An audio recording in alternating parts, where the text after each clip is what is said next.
Good to see you. Catch us up to date right now. Have you submitted your resignation yet? And why is this the best course of action for the Pandems?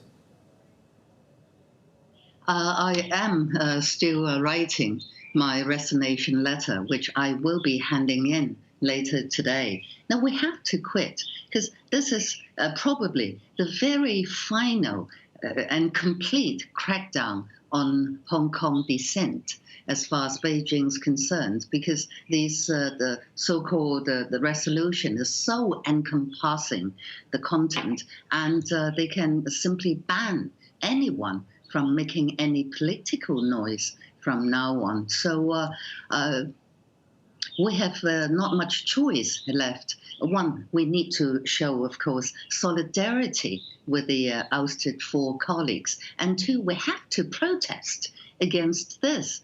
This is not even rule by law. This is rule by decree. It's a decree handed down on Hong Kong. And on the functional level, we have to quit because we have now lost the minimum number to block any further legislative attempt inside the chamber to oust any more of us. Claudia, let me play the devil's advocate. You know about that. You're a former journalist. So aren't you playing into Beijing's hand? They would like all of you out of the legislative body anyway. Well, you could say that. It's a trap, and don't fall into it. Except, what are the choices? If we stay on, we will be ousted one by one, and it's just no point there. Do you think there were some missteps, though? I mean, we just had Michael Teen on, who's across the aisle from you. He's a pro-establishment. Go ahead and have some water there. I know what that's like being on TV and having a scratch in the throat. Let me ask the question, though. We had Michael Teen on. He's a pro-Beijing lawmaker, and he said very matter-of-factly that this was really about 2 main things. These 4 legislators who were disqualified yesterday by decree from Beijing, but then by the Hong Kong government, they went to the United States and tried to, get U.S. support for their cause. And they also kind of spent their entire time and this pledges for the next year to gum up the works and not support any legislation. Are those claims by Michael Teen and others on the other side of the aisle valid in your estimation? Not at all. What Michael Teen has said is a pack of lies. He knew, I knew, he knew. Now, what they have done is simply an expression of the wanting help, assistance, right?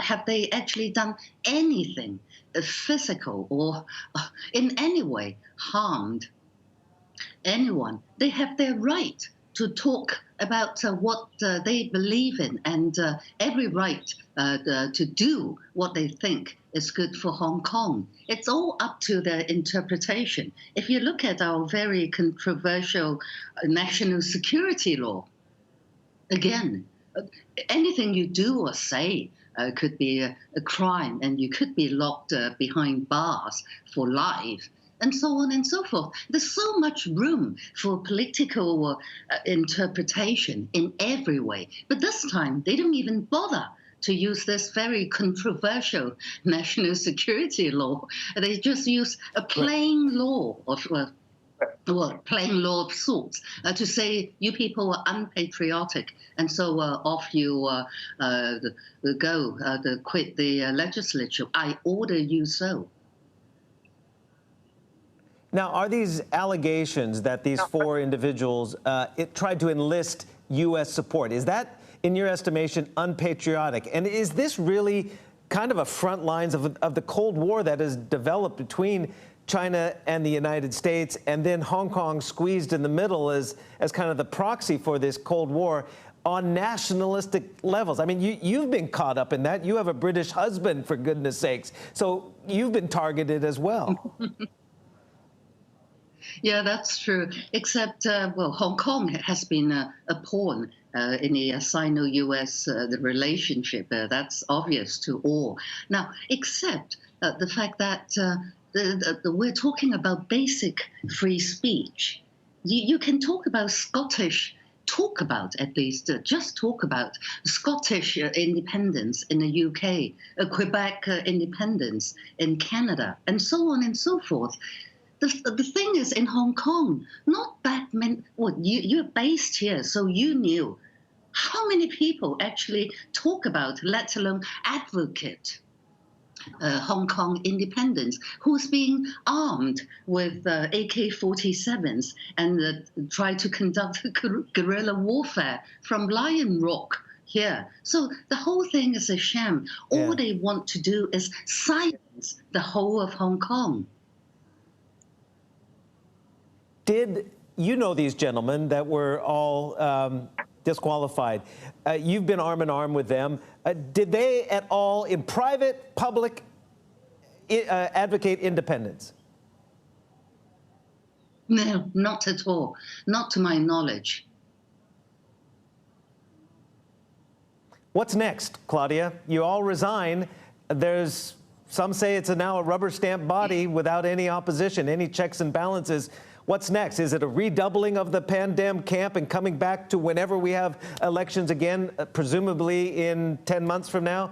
Or is that it? Is, as Chris Patten, the last British governor of Hong Kong, said, this is the snuffing out of the last remnants of democracy in Hong Kong?